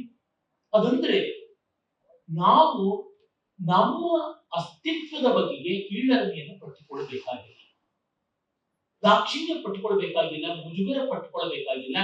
ಆದ್ರೆ ಆ ಅಸ್ತಿತ್ವಕ್ಕೆ ತಕ್ಕಂತ ರೀತಿಯಲ್ಲಿ ಬಾಳಬೇಕು ಅನ್ನೋ ಬಾಧ್ಯತೆಯನ್ನು ಇಟ್ಟುಕೊಳ್ಬೇಕಾಗುತ್ತೆ. ಆ ಬಾಧ್ಯತೆಯನ್ನು ಇಟ್ಟುಕೊಳ್ಳುವಲ್ಲಿ ನಾವು ಒಂದಿಷ್ಟು ಕಷ್ಟಪಡಬೇಕಾಗುತ್ತದೆ, ಒಂದಿಷ್ಟು ನಷ್ಟಕ್ಕೂ ತುತ್ತಾಗಬೇಕಾಗುತ್ತದೆ. ಆದ್ರೆ ಅದರಿಂದ ಲಾಭ ಇದೆ ಎನ್ನುವುದು, ಅದರಿಂದ ದೊಡ್ಡ ಪ್ರಯೋಜನ ಇದೆ ಎನ್ನುವುದನ್ನು ಮಾತ್ರ ಇದು ಮರೆಯುವಂತೆ ಇಲ್ಲ. ಅಂತದ್ರೊಳಗೊಂದು ಈ ಸಂಸ್ಕಾರಗಳನ್ನು ಮೈಗೂಡಿಸಿಕೊಳ್ಳಬೇಕು. ಈ ಸಂಸ್ಕಾರಗಳು 2 ಬಗೆಯಾಗಿದೆ. ಒಂದು ದೇಹಕ್ಕೆ ಮಾಡಿಕೊಳ್ತಕ್ಕಂಥದ್ದು, ಇನ್ನೊಂದು ಅಂತಃಶರೀರಕ್ಕೆ, ಒಳ ಶರೀರಕ್ಕೆ, ಅಂದ್ರೆ ಒಳಗಿನ ಜೀವಕ್ಕೆ ಮಾಡಿಕೊಳ್ತಕ್ಕಂಥದ್ದು. ಬಹಿರಂಗಕ್ಕೆ ಮಾಡಿಕೊಳ್ಳೋದ್ರೊಳಗೆ ಒಂದು ಸ್ನಾನ ಇರ್ಬೋದು, ಒಂದು ವಸ್ತ್ರ ಇರ್ಬೋದು, ಒಂದು ಹೂ ಮುಡ್ಕೊಳ್ಳೋದು, ಒಂದು ಮಾಲ್ಯ ಇರ್ಬೋದು, ಒಂದು ಅಲಂಕಾರ ಆಭರಣ ಇರ್ಬೋದು, ಒಂದು ಅನುಲೇಪನ ಚಂದನಾದಿಗಳು ಇರ್ಬೋದು, ಸ್ಪ್ರೇ ಮಾಡ್ಕೊಳ್ಳೋದು, ಸೆಟ್ ಮಾಡ್ಕೊಳ್ಳೋದು, ಡಿವೋಡರೆಂಟ್, ಇದರ 1008 ಉಂಟು. ಅದು ನಡೀತಾ ಇರುತ್ತೆ. ಅದು ನಾಗರಿಕತೆಗೆ ಸಂಬಂಧಪಟ್ಟದ್ದು, ಇಟ್ ಈ ಸಿವಿಲೈಸೇಷನ್ ಅಲ್ಲ. ಆದ್ರೆ ಈ ಒಳಗಿನ ಜೀವಕ್ಕೆ ನಡೆಯಬೇಕಾದದ್ದು ಬೇರೆ. ಹೀಗಾಗಿ ಬಾಹ್ಯ ಸಂಸ್ಕಾರಗಳು ಅಂತ ಅವನ್ನ ನಾವು ಉಪೇಕ್ಷೆ ಮಾಡೋದಿಲ್ಲ, ಮಾಡಬೇಕಾಗಿಲ್ಲ, ಅವಿರುತ್ತೆ. ಅದೇ ರೀತಿ ಅಂತಃ ಸಂಸ್ಕಾರಗಳು ಅಂತ ಇರ್ತವೆ. ಬಾಹ್ಯ ಸಂಸ್ಕಾರಗಳು ಹೆಚ್ಚಾಗಿ ಅರ್ಥಕಾಮಗಳಿಗೆ ಸಂಬಂಧಪಟ್ಟಿದ್ರೆ, ಅಂತಃ ಸಂಸ್ಕಾರಗಳು ಧರ್ಮ ಮೋಕ್ಷಗಳಿಗೆ ಸಂಬಂಧಪಟ್ಟಿವೆ ಅಂತ ಗೊತ್ತಾಗ್ತದೆ. ಒಂದು ಕಡೆ ದೇವರು ಮತ್ತೆ ನೆನೆಯುವುದಾದ್ರೆ ಅವರು ಮಹಾದರ್ಶನದಲ್ಲಿ ಹೇಳ್ತಾರೆ, ಒಂದು ಪಾತ್ರೆ ಒಳಗೆ ತೊಳೆಯದಿದ್ದರೆ ಮುಸುರೆ, ಹೊರಗೆ ತೊಳೆಯದಿದ್ದರೆ ಮಸಿ ಅಂತ. ನಾವು ಹೇಳ್ಬೋದು ಇವತ್ತು ಗ್ಯಾಸ್ ಅಲ್ಲಿ ಮಸಿ ಆಗೋಲ್ಲ ಅಂತ, ಅಲ್ಲೂ ಮಸಿ ಆಗುತ್ತೆ. ನಾನು 30 ವರ್ಷದಿಂದ ಅಡಿಗೆ ಮಾಡ್ತಾ ಇದ್ದೀನಿ, ನನಗೆ ಗೊತ್ತಿಲ್ಲ. ಅಲ್ಲೂ ಒಂದಷ್ಟು ಮಸಿ ಆಗುತ್ತೆ, ಅಲ್ಲೂ ತೊಳೆಯಬೇಕು. ಒಳಗಡೆ ತೊಳೆಯೋದಂತೂ ಇದ್ದೇ ಇದೆ. ಹೀಗಾಗಿ ಬಾಹ್ಯಾಭ್ಯಂತರ ಪ್ರಯತ್ನ ಇದೆಯಲ್ಲ, ಅದು ಅದರೊಳಗೆ ಬಾಹ್ಯ ಹೊರಗಿನ ಸಮಾಜವೇ ಹೇಳ್ಬಿಡುತ್ತೆ. ಒಂದು ದಿವಸ ಸ್ನಾನ ಮಾಡದೇ ಇದ್ರೆ, ಒಂದು ದಿವಸ ಹಲ್ಲುಜ್ಜದೇ ಇದ್ರೆ, ಒಳಗೆ ಬಟ್ಟೆ ಹಾಕೊಂಡು ಬಂದ್ರೆ ಪಕ್ಕದಲ್ಲಿ ಒಬ್ರು ಕೂತ್ಕೊಳ್ಳೋದಿಕ್ಕೆ ಮುಜುಗರ ಪಟ್ಕೋತಾರೆ. ಆಫೀಸ್ ನಲ್ಲಿ ಕೆಲಸ ಮಾಡುವಾಗ, ವಾಹನಗಳಲ್ಲಿ ಸಂಚಾರ ಮಾಡುವಾಗ, ಮೆಟ್ರೋದಲ್ಲಿ ಸಂಚಾರ ಮಾಡುವಾಗ ಆ ಕಡೆ ಈ ಕಡೆ ಮುಖ ಸಿಂಪಡಿಸ್ಕೊಳ್ತಾರೆ, ಮೂಗು ಮುಚ್ಚಿಕೊಳ್ತಾರೆ. ಹೀಗಾಗಿ ನಾವು ಅದನ್ನು ಮಾಡಿಕೊಳ್ಳದೇ ಬೇಕಾಗುತ್ತದೆ. ಆದ್ರೆ ಒಂದು ಧ್ಯಾನ ಮಾಡುವ, ಒಂದು ಜಪ ಮಾಡುವ, ಒಂದು ಅಂತ ಸಂಸ್ಕಾರವನ್ನ ಪಡ್ಕೊಂಡುವ ಅನ್ನೋದನ್ನ ಹೊರಗಿನವರು ಗುರುತಿಸೋಲ್ಲ. ಹೀಗಾಗಿ ಈ ಬಹಿರಂಗತ್ತು ಯಾವುದಿದೆ ಅಂದ್ರೆ ಬಾಹ್ಯ ಸಂಸ್ಕಾರ, ಅದು ವ್ಯವಹಾರ ಜಗತ್ತಿಗೆ ಸಂಬಂಧಪಟ್ಟದ್ದು. ಈ ಅಂತಃ ಸಂಸ್ಕಾರ ಇದೆಯಲ್ಲ, ಅದನ್ನ ಆಚಾರದ ಜಗತ್ತಿಗೆ ಸಂಬಂಧಪಟ್ಟದ್ದು. ಧರ್ಮಶಾಸ್ತ್ರದಲ್ಲಿ 4 ಮುಖಗಳನ್ನು ಹೇಳ್ತಾರೆ: ಆಚಾರ, ವ್ಯವಹಾರ, ಪ್ರಾಯಶ್ಚಿತ್ತ, ದಂಡ. ಆಚಾರ ಅನ್ನೋದು ನಮಗೆ ನಾವು ಬೇಕು ಅಂತ ಮಾಡಿಕೊಳ್ಳುವುದು.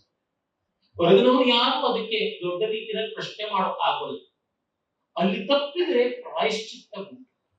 ಪ್ರಾಯಶ್ಚಿತ್ತ ಅಂತಂದ್ರೆ ಸರ್ಕಾರ ಕಾನೂನಿನ ಪ್ರಕಾರ ಕೊಡುವ ದಂಡನೆಯಲ್ಲ. ಇವತ್ತು ನಮ್ಮ ಸರ್ಕಾರದಲ್ಲಿ ಪ್ರಾಯಶ್ಚಿತ್ತ, ನಮ್ಮ ಕಾನೂನಿನಲ್ಲಿ ಪ್ರಾಯಶ್ಚಿತ್ತ ಅನ್ನೋ ಆಯಾಮವೇ ಇಲ್ಲ. ಕೋರ್ಟು ಕಚೇರಿಗಳ ವ್ಯವಹಾರದಲ್ಲಿ ಸಾಕ್ಷಿ ಇದ್ದು ಅವನಿಗೆ ದಂಡನೆ ಸಿಕ್ಕಿದ್ರೆ ಸಿಕ್ತು, ಸಾಕ್ಷಿ ಇಲ್ಲ ಅಂದ್ರೆ ಮತ್ತೊಬ್ಬರ ಕಣ್ಣಿಗೆ ಕಾಣಿಸಿದ ಯಾವ ತಪ್ಪು ಯಾರು ಹೇಗೆ ಎಲ್ಲಿ ಯಾವಾಗ ಏನು ಮಾಡಿದ್ರು ತಪ್ಪಿಲ್ಲ ಅಂತ ಆಗಿದೆ. ಈ ರೀತಿಯಾಗಿದೆ. ಹಿಂದೆ ಒಂದು ಅಮೆರಿಕದ ಜನಪ್ರಿಯ ಲೇಖಕನ ಕೃತಿಯಲ್ಲಿ ಬರುತ್ತದೆ, ಜೇಮ್ಸ್ ಹ್ಯಾಡ್ಲಿ ಚೇಸ್. ಆತ ಒಂದು ಕಡೆ ಬರೀತಾರೆ, every man is a culprit but will be known only when he is caught ಅಂತ. ಪ್ರತಿಯೊಬ್ಬರು ಅಪರಾಧಿ, ಅವನು ಸಿಕ್ಕಾಕೋಬೇಕಷ್ಟೇನೆ. ಇದು ಆ ರೀತಿಯಾದದ್ದು ವ್ಯವಹಾರದ ದೃಷ್ಟಿ. ಆದರೆ ಆಚಾರದ ದೃಷ್ಟಿ ಹಾಗಲ್ಲ. ನನಗೆ ನಾನು ಸರಿಯಾಗಿರ್ಬೇಕು. ನನಗೊಂದು ಸನ್ನಿವೇಶ ನೆನಪಾಗುತ್ತೆ. ನನ್ನ ತುಂಬಾ ಆತ್ಮೀಯರಾದಂತಹ ಮಹಾ ಕಲಾವಿದರು, ಕೆಲವು ವರ್ಷಗಳ ಹಿಂದೆ ಕೀರ್ತಿಶೇಷರಾದರು ಡಾಕ್ಟರ್ BKS ವರ್ಮಾ ಅವರು ಅದ್ಭುತವಾದ ಚಿತ್ರಕಾರರು. ಯಾವ ದೇವತೆಗಳು ಆಸೆ ಕೊಡಬೇಕು ಇವರಿಂದ ಚಿತ್ರ ಬರೆಸ್ಕೊಳ್ಬೇಕು ಅಂತ ಆ ಮಟ್ಟಕ್ಕೆ ಅವರು ಬೇಗ ದಿವಂಗತರಾಗಿದ್ದಕ್ಕೆ ಕಾರಣ ನನಗನ್ಸುತ್ತೆ ಸ್ವರ್ಗದಲ್ಲಿ ಡಿಮ್ಯಾಂಡ್ ಹೆಚ್ಚಾಗಿತ್ತು. ಎಲ್ಲ ದೇವತೆಗಳಿಗೂ ಇವ್ರ ಕೈಯಿಂದ ಚಿತ್ರ ಬರೆಸ್ಕೊಳ್ಬೇಕು ಅಂತ ಹಾಗಾಯ್ತು ಅಂತ ಭಾವಿಸಿದ್ದೇನೆ. ಅವರು ಒಂದೊಂದು ಮುತ್ತಿನ ಆ ಚಿತ್ರಣ ಮಾಡಬೇಕಾದ್ರೂ ಒಂದು ಮುತ್ತಿನ ಹಾರದಲ್ಲಿ ಹಲವು ನಿಮಿಷಗಳು, ಹಲವು ಗಂಟೆಗಳು ಪ್ರಯತ್ನ ಪಡ್ತಾ ಇದ್ರು. ನಾನು ಅವ್ರನ್ನ ಕೇಳ್ತಾ ಇದ್ದೆ, ವರ್ಮಾ ಅವರೇ, ನನಗೆ ನೋಡಿದಾಗ ತುಂಬಾ ಸುಂದರ ಅಂತ ಕಾಣಿಸುತ್ತೆ, ನಾನು ತಕ್ಕ ಮಟ್ಟಿಗೆ ಚಿತ್ರಕಲೆಯನ್ನ ಬಲ್ಲೆ, ಕಲೆ ಸ್ವಾರಸ್ಯ ಇರುವಂತ ಬಲ್ಲೆ, ನನಗೂ ಗೊತ್ತಾಗುತ್ತೆ, ಸಮಯ ಕೊಡ್ತೀನಿ, ಇದು ಎಲ್ರಿಗೂ ಅದು ಕಾಣಿಸೋದಿಲ್ಲ, ನೀವು ಇಷ್ಟೇ ಬಿಟ್ಬಿಟ್ರು ಪೂರ್ಣವಾಗಿದೆ ಅಂತ ಅನ್ಸುತ್ತೆ, ನೀವು ಯಾಕೆ ತುಂಬಾ ಶ್ರಮ ಹಾಕ್ತೀರಾ, ಮತ್ತೆ ಅವ್ರು ನಿಮ್ಗೆ ಆರ್ಡರ್ ಕೊಟ್ಟವರು ಇಷ್ಟೆಲ್ಲ ಸೂಕ್ಷ್ಮ ನೋಡೋದಿಲ್ಲ, ಅವರಿಗೆ ಗೋಡೆ ಮೇಲೆ ಒಂದು ಇರಬೇಕಷ್ಟೇ ನಿಂತಿರೋದು, ಹಾಗಾಗಿ ನಿಮ್ಗೆ ಕೊಟ್ಟ ಹಣ ಅಲ್ಲಿ ಇಷ್ಟಕ್ಕೆ ಕೆಲಸ ಮುಗಿಸ್ಬಿಡಿ ದುರ್ಬೋಧನೆ ಮಾಡಿದ್ರೆ ಅವ್ರು ಏನು ತಿರುಗುತ್ತೆ. ಗಣೇಶ್ ಅವರಿಗೆ ಯಾರಿಗೆ ಕಾಣಿಸ್ತಾ ಇದ್ರು, ನನಗೆ ಕಾಣಿಸುತ್ತಲ್ಲ ಅದು ಅಪೂರ್ಣ, ಅದಕ್ಕಾಗಿ ನಾನು ಮಾಡ್ತೀನಿ. ಹೀಗಾಗಿ ನಮಗಾಗಿ ನಾವು ಮಾಡಿಕೊಳ್ಳಬೇಕು, ನಮಗೆ ನಾವು ಮಾಡಿಕೊಳ್ತಕ್ಕಂಥದ್ದು ಆಚಾರ ಅನಿಸ್ಕೊಳ್ತದೆ. ನಾವು ಈ ತಪ್ಪು ಮಾಡೋದ್ರಿಂದ ನಮಗೆ ನಾವು ಮಾಡಿಕೊಳ್ಳುವ ತಿದ್ದುಪಡಿಯನ್ನ ಪ್ರಾಯಶ್ಚಿತ್ತ ಅಂತ ಕರಿತೀವಿ. ಆದ್ರೆ ಬೇರೊಬ್ಬರ ಜೊತೆ ನಡೆಸಿದ್ದು ವ್ಯವಹಾರ, ಆ ವ್ಯವಹಾರದಲ್ಲಿ ಆದಂತಹ ತಪ್ಪುಗಳಿಗೆ ಕೊಡ್ತಕ್ಕಂಥದ್ದು ಬೇರೊಬ್ಬರಿಂದ ಆಗುವ ದಂಡ ಅಂತ ಗೊತ್ತಾಗುತ್ತದೆ. ಹೀಗೆ ಚತುಷ್ಪಾದ ಧರ್ಮ, 4 ಪಾದಗಳಾದ ಧರ್ಮದಲ್ಲಿ ನಾವು ಇವತ್ತು ನಮ್ಮ ಸಮಾಜ ಕಳ್ಕೊಂಡಿರ್ತಕ್ಕಂಥದ್ದು ಆಚಾರ ಮತ್ತು ಪ್ರಾಯಶ್ಚಿತ್ತಗಳ 2 ಪಾದಗಳು. ಅದಿಲ್ಲದೆ ಇದ್ದಾಗ ಧರ್ಮ ಅನ್ನುವ ಮಹಾ ವೃಷಭಕ್ಕೆ ವೃಷೋಹಿ ಭಗವಾನ್ ಧರ್ಮ ಅಂತಲೇ ಮರುಗಳ ಮಾತು ಉಂಟು. ಆ ಒಂದು ಧರ್ಮ ದೇವತೆಗೆ ಎಷ್ಟು ಅತಂತ್ರ ಸ್ಥಿತಿ ಬಂದಿರಬಹುದು ಅಂತ ನಮಗೆ ಗೊತ್ತಾಗುತ್ತದೆ. ಹೀಗಾಗಿ ಸಂಸ್ಕಾರಗಳಿಗೆ ನಾವು ಮನಸ್ಸನ್ನ ಕೊಡಬೇಕು, ಮುಖ್ಯವಾಗಿ ಮೈಯನ್ನ ಒಪ್ಪಿಸಿಕೊಳ್ಬೇಕು. ಮತ್ತೆ ಹಣ ಅನುಕೂಲತೆ ಅದು ಗೌಣವಾದದ್ದು, ಖಂಡಿತ ಗೌಣವಾದದ್ದು.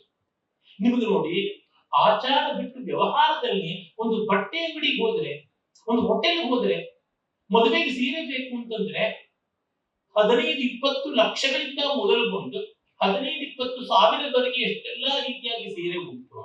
ಅದೇ ತರದಲ್ಲಿ ಆಚಾರದಲ್ಲಿ ಕೂಡ ಉಂಟು. ಈಗ ಉದಾಹರಣೆಗೆ ಆಚಾರದಲ್ಲಿ ಬಹಳ ದೊಡ್ಡದಾದದ್ದು ಸಪ್ತ ಸೋಮ ಸಂಸ್ಥೆಗಳನ್ನು ಮಾಡತಕ್ಕಂಥದ್ದು ಯಜ್ಞಗಳು ಅಂತ.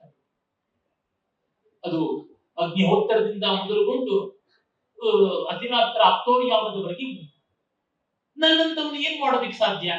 ಉಳ್ಳವರು ಶಿವಾಲಯವ ಮಾಡುವುದು, ನಾನೇನ ಮಾಡಲಿ ಬಡವನಯ್ಯ ಅಂತ ಅಣ್ಣನವರು ಹೇಳಿದ್ರಲ್ಲ, ಹಾಗಿದ್ದವ್ರಿಗೆ ಏನು ಮತ್ತೆ ಜೊತೆಗೆ ಬ್ರಹ್ಮಚಾರಿಗೆ ಅಧಿಕಾರವೂ ಇಲ್ಲವಲ್ಲ ಯಜ್ಞ ಮಾಡುವುದಕ್ಕೆ. ಪತ್ನಿ ಇಲ್ಲದೆ ಯಜ್ಞ ಎಂಥದ್ದು? ಪತ್ನಿನೋ ಯಜ್ಞ ಸಂಯೋಗಿ ಅಂತಲೇ ಪತ್ನಿಯ ಲಕ್ಷಣ. ಯಜ್ಞದಲ್ಲಿ ಭಾಗಿನಿ ಆಗ್ತಕ್ಕಂಥವಳಿಗೆ ಪತ್ನಿ ಅಂತ ಕರೀತಾರೆ. ಏನ್ ಮಾಡೋದು? ಅದಕ್ಕೆ ನಮ್ಮ ಯಾಜ್ಞವಲ್ಕ್ಯ ಮಹರ್ಷಿಗಳು ಬಹಳ ಚೆನ್ನಾಗಿ ಹೇಳಿಬಿಟ್ಟಿದ್ದಾರೆ. ಅದು ಶತಪಥ ಬ್ರಾಹ್ಮಣದಲ್ಲಿಯೂ ಬರ್ತದೆ, ಯಾಜ್ಞವಲ್ಕ್ಯ ಸ್ಮೃತಿಯಲ್ಲೂ ಬರ್ತದೆ. ಯಜ್ಞಂ ಕರ್ತು ಮಧೀಯತೆ ತಸ್ಯ ತಸ್ಯಾಪ್ನುಯಾತ್ ಫಲಂ. ಯಾವ ಯಾವ ಯಜ್ಞದ ಮಂತ್ರ ಭಾಗವನ್ನು ನಾನು ಪಾರಾಯಣ ಮಾಡಿದ್ರೆ ಆ ಯಜ್ಞಗಳನ್ನು ಮಾಡಿದ ಫಲ ಬಂತು. ನನಗದು ಮಂತ್ರ ಪಾಠವೂ ಆಗಿಲ್ವಲ್ಲ, ಚೆನ್ನಾಗಿ ಮಂತ್ರ ಘೋಷ ಮಾಡ್ತಕ್ಕಂಥವ್ರ ಹತ್ರ ಹೋಗಿ ಶ್ರದ್ಧೆಯಿಂದ ಕೇಳಿ ನಿಮಗೆ ಬಂತು ಫಲ. ಹೀಗುಂಟು ಗಣಪತಿಯ ವ್ರತ ನಾವು ಮೊನ್ನೆಯಷ್ಟೇ ಮಾಡಿದ್ವಿ, ವರಸಿದ್ಧಿ ವಿನಾಯಕ ವ್ರತ. ಎಷ್ಟು ಬಗೆಯಲ್ಲೂ ಅದನ್ನು ಮಾಡಬಹುದು. ಸ್ವರ್ಣ ಪ್ರತಿಭೆಯಿಂದ ಮೊದಲುಗೊಂಡು ಮಣ್ಣಿನ ಪ್ರತಿಭೆವರೆಗೂ ಯಾವುದನ್ನು ಇಟ್ಟು ಪೂಜೆ ಮಾಡಬಹುದು ಅಂತ ಪ್ರತಿಯೊಂದಕ್ಕೂ ಉಂಟು ನೋಡಿ. ನಾವು 4 ಅಕ್ಕಿ ಕಾಳನ್ನ ಅಕ್ಷತೆ ಅಂತ ಮಾಡಿ ಏನಂತೀವಿ? ರತ್ನಾಭರಣಾರ್ಥಂ ಅಕ್ಷತಾನ್ ಸಮರ್ಪಯಾಮಿ, ಪುಷ್ಪಾಲಂಕಾರ್ಥಂ ಅಕ್ಷತಾನ್ ಸಮರ್ಪಯಾಮಿ, ಎಲ್ಲವೂ ಬಾಯಿನಲ್ಲಿ ಹೇಳ್ಬಿಡ್ತೀವಿ. ಅಶ್ವಾರೋಹಣಂ ಸಮರ್ಪಯಾಮಿ, ಕುದುರೆ ಹೋಗ್ಲಿ ಕತ್ತೇನೂ ಇಲ್ಲ ನಮ್ಮ ಹತ್ರ. ಗಜಾರೋಹಣಂ ಸಮರ್ಪಯಾಮಿ, ಶಿಬಿಕಾರೋಹಣಂ ಸಮರ್ಪಯಾಮಿ, ರಥಾರೋಹಣಂ ಸಮರ್ಪಯಾಮಿ, ಪೂಜೆ ಎಲ್ಲವನ್ನೂ ಮಾಡ್ತೀವಿ. ಮಾತಿನಿಂದ ಮಾಡ್ತೀವಿ. ಮಾತಿನಲ್ಲಿ ಶ್ರದ್ಧೆ ಇಟ್ಟರೆ ಆ ಒಂದು ಗಜಾರೋಹಣ, ಅಶ್ವಾರೋಹಣ, ರಥಾರೋಹಣ ಮಾಡಿಸಿದಷ್ಟು ಭಾವ ತುಂಬಿ ಬರುತ್ತದೆ ಅಂತ ಉಂಟು ಶಾಸ್ತ್ರದಲ್ಲಿ. ಮೀಮಾಂಸಾ ಶಾಸ್ತ್ರದ ಶಕ್ತಿಯೇ ಅರ್ಥ, ಶಬ್ದವೇ ಅರ್ಥ ಅಂತಾರೆ. ಅಂದ್ರೆ ಈ ನಮ್ಮ ಆಚಾರದಲ್ಲಿ ಹಣ ಖರ್ಚಾಗುತ್ತೆ ಅನ್ನೋ ಒಂದು ಕಾರಣ ಇತ್ತು, ನಮ್ಗೆ ಶಕ್ತಿ ಇಲ್ಲ ಅಂತ ಅನ್ನೋ ಕಾರಣ ಇತ್ತು, ನಾವು ಸಂಸ್ಕಾರಗಳಿಗೆ ದೂರ ಆದರೆ ಕಷ್ಟ. ನೋಡಿ, ಸಂಧ್ಯಾವಂದನೆ ಬಳಿಕ ಸವಿತಾದಾನ ಮಾಡಬೇಕು ಬ್ರಹ್ಮಚಾರಿಗೆ. ಸವಿತಾದಾನಕ್ಕೆ ಬೆಂಗಳೂರಿನಲ್ಲಿ ಅಗ್ನಿಯನ್ನು ಎಲ್ಲಿ ಹೊತ್ತಿಸ್ಕೊಳ್ಳೋಣ ನಾವು? ಸಾಧ್ಯವೇ ಆಗೋದಿಲ್ವಲ್ಲ ಅಂತಂದ್ರೆ ನೀವು ಅದನ್ನ ಪಾರಾಯಣ ಮಾಡಬಹುದಲ್ವಾ? ಅದಕ್ಕೆ ಯಾವ ಕಷ್ಟ ಇದೆ? ಬಾಯಿನೂ ಬಿದ್ದು ಹೋಗಿಲ್ವಲ್ಲ. ಮತ್ತೆ ಅಣ್ಣನವರ ವಚನ ಜ್ಞಾಪಕ ಆಗುತ್ತದೆ. ಏನಿಂ ಹಗುಳವೇ ಎಂದರೆ ಶಿರಹೊಟ್ಟೆ ಹೊಡೆಯುವುದೇ, ಕುಳ್ಳಿನೆಂದರೆ ನೆಲ ಉಳಿ ಹೋಗುವುದೇ ಅಂತ ಹೇಳ್ತಾರೆ. ಏನು ಚೆನ್ನಾಗಿದ್ದೀರಾ ಅಂದ್ರೆ ತಲೆ ಹೊಟ್ಟೆ ಸೀಳೋಗ್ಬಿಡುತ್ತಾ, ಕೂತ್ಕೊಳ್ಳಿ ಅಂತಂದ್ರೆ ನೆಲ ಸೀಳೋಗ್ಬಿಡುತ್ತಾ. ವಚನೇಕಾದರಿದ್ರತ ಮಾತಿನಲ್ಲಿ ತ್ರಿಗುಣ ಪೂರ್ವಕವಾಗಿ ಮಾಡೋದಕ್ಕೆ ಸಾಧ್ಯ ಇದೆಯಲ್ಲ. ಮನಸ್ಸು ಮಾತು ಕೃತಿ ಮೂರು ಕೂಡ ಒಂದೇ ಆಗ್ಬಿಟ್ಟು ಅದನ್ನು ಪಾರಾಯಣ ಮಾಡೋದಕ್ಕೆ ಸಾಧ್ಯವಿದೆಯಲ್ಲ. ಆಚಾರ್ಯರು ಇಲ್ಲೇ ಇದ್ದಾರೆ. ಶಂಕರ ಭಗವತ್ಪಾದರು ಶಿವ ಮಾನಸ ಪೂಜಾ, ತ್ರಿಪುಸುಂದರಿ ಮಾನಸ ಪೂಜಾ, ಈ ರೀತಿಯ ಸ್ತೋತ್ರಗಳು ಬರೆದಿದ್ದಾರೆ. ಚತುಷ್ಟಿಷ್ಟಿ ಉಪಚಾರಗಳನ್ನು ಅಲ್ಲಿ ತೋರ್ಪಡಿಸ್ತಾರೆ ಸ್ತೋತ್ರಗಳಲ್ಲಿ. ಅದನ್ನು ತುಂಬಾ ಸುಂದರವಾಗಿ ಕನ್ನಡಕ್ಕೆ ಅನುವಾದವಾಗಿ ಅದರ ಅರ್ಥದ ಸಮೇತ ಬಂದಿದೆ ಪುಸ್ತಕಗಳು, ತಪ್ಪಿಲ್ಲದೆ ಇದೆ. ನೋಡಿದಾಗ ನಮಗೆ ಗೊತ್ತಾಗುತ್ತದೆ ಎಷ್ಟು ಚೆನ್ನಾಗಿ ಪುಸ್ತಕಗಳು ಸಿಗುತ್ತೆ. ಅದನ್ನು ಮುಂದೆ ಪಾರಾಯಣ ಮಾಡಿದ್ರೆ ಸಾಲದೆ. ಹೀಗೆ ಕಂಡಾಗ ನಾವು ಈ ಒಂದು ಆಚಾರದ ಚೌಕಟ್ಟಿನಲ್ಲಿ, ಆಚಾರ ಕಾಂಡದಲ್ಲಿ ನಾವು ಸಂಸ್ಕಾರಗಳಿಗೆ ಉಪೇಕ್ಷೆ ಮಾಡುವಂತ ಸ್ಥಿತಿ ಬಂದಿದೆ ಅಂತ ದುಃಖ ಪಡೋರಿಗೆ ಅರ್ಥ ಕಾಣಲ್ಲ. ಅದನ್ನು ನಡೆಸಲೇಬೇಕು. ಮತ್ತೆ ಈ ಸಂಸ್ಕಾರದಲ್ಲಿ ನಾವು ನಮ್ಮವರು ಯಾವುದೋ ಹುಟ್ಟಿದ ಮೇಲೆ ಸಾಯುವುದರ ಒಳಗೆ ಅಂತ ಹಾಗೆ ಇಟ್ಕೊಂಡಿಲ್ಲ. ಹುಟ್ಟಿಗೂ ಮುನ್ನ ಸಾವಿಗೂ ಆಚೆ ಅಂತ ಮಾಡಿಕೊಂಡಿದ್ದಾರೆ. ಗೀತೆಯಲ್ಲಿ ಪರಮಾತ್ಮ ಹೇಳಿದ್ರಲ್ಲ, ಅವ್ಯಕ್ತಾದೀನಿ ಭೂತಾನಿ ವ್ಯಕ್ತ ಮಧ್ಯಾಹ್ನಿ ಭಾರತ ಅವ್ಯಕ್ತ ನಿಧನಾನ್ಯೇವ ತತ್ರಕಾ ಪರಿದೇವನ ಅಂತ. ನೋಡಪ್ಪ, ಆದಿ ಅದ್ರ ಆಚೆ ಏನಿದೆ ಗೊತ್ತಿಲ್ಲ, ಅಂತ್ಯ ಅದ್ರ ಆಚೆ ಏನು ಗೊತ್ತಿಲ್ಲ. ವ್ಯಕ್ತ ಮಧ್ಯ, ಈ ಒಂದು ಹುಟ್ಟಿದ ಬಳಿಕ ಸಾವಿಗೆ ಮುಂದಿನ ಸ್ಥಿತಿ ನಮಗೆ ಕಾಣಿಸ್ತಾ ಇದೆ ಅಂತ. ಅದಷ್ಟಕ್ಕೆ ಸಂಬಂಧಪಟ್ಟಿದ್ದು ವ್ಯವಹಾರ. ಬರ್ತ್ ಸರ್ಟಿಫಿಕೇಟ್ ಇಂದ ಶುರು ಆಗುತ್ತೆ ವ್ಯವಹಾರ, ಡೆತ್ ಸರ್ಟಿಫಿಕೇಟ್ ಅಲ್ಲಿ ಮುಗಿಯುತ್ತೆ. ಆದ್ರೆ ಆಚಾರ ಅನ್ನೋದಿದೆಯಲ್ಲ, ಅದು ಇನ್ನೂ ಹಿಂದೆ ಹೋಗುತ್ತದೆ. ತಂದೆ ತಾಯಿಗಳಿಗೆ ಮದುವೆಯಾಗಿ ಗರ್ಭಾಧಾನ ಇರತಕ್ಕಂತ ಇರಬಹುದು, ಮತ್ತೆ ಗರ್ಭಶುದ್ಧಿಗೆ ಅಂತ ಮಾಡ್ತಕ್ಕಂಥ ಪುಂಸವನ. ತುಂಬಾ ಜನ ಗಂಡು ಮಕ್ಕಳು ಹುಟ್ಟೋದಿಕ್ಕೇನೆ ಪುಂಸವನ ಅನ್ಕೊಂಡಿದ್ದಾರೆ. ಅದಲ್ಲ, ಗರ್ಭಶುದ್ಧಿಗಾಗಿ ಅಂತ ಹೇಳಿದ್ದಾರೆ. ಅಲ್ಲಿಂದ ಜಾತಕರ್ಮ ಹೀಗೆ ಆರಂಭವಾಗುತ್ತದೆ. ಅಂತ್ಯೇಷ್ಟಿ ಶ್ರಾದ್ದಾದಿಗಳು ಹೀಗೆಲ್ಲ ಮುಂದುವರೆದು ಹೋಗುತ್ತದೆ.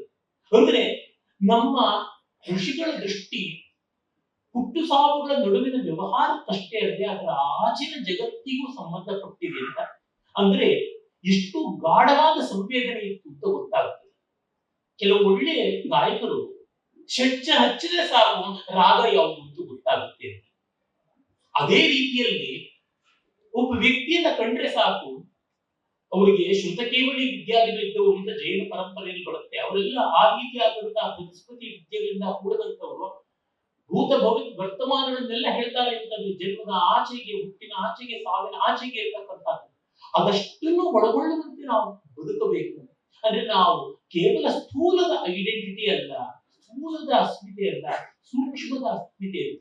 ಸ್ಥೂಲ ಸೂಕ್ಷ್ಮ ಕಾರಣ ಅಂತ ಮೂರು ಬಗೆಯ ಶರೀರ ಹೇಳಿದ್ರಲ್ಲ, ಈ ಸೂಕ್ಷ್ಮ ಶರೀರಕ್ಕೆ ನಾವು ಸಂಸ್ಕಾರ ಮಾಡ್ತಾ ಇದ್ದೀವಿ. ಹಾಗಾಗಿ ಹುಟ್ಟಕ್ಕೆ ಮೊದಲಿಂದಲೂ ಇದೆ. ನಮ್ಮ ಗೌತಮಾದಿ ಧರ್ಮಸೂತ್ರಗಳಲ್ಲಿ 41 ಸಂಸ್ಕಾರಗಳನ್ನು ಹೇಳ್ತಾರೆ. ಅಷ್ಟು ವಿಸ್ತಾರಗಳ 4 ಇಟ್ಕೊಳ್ಳೋಣ.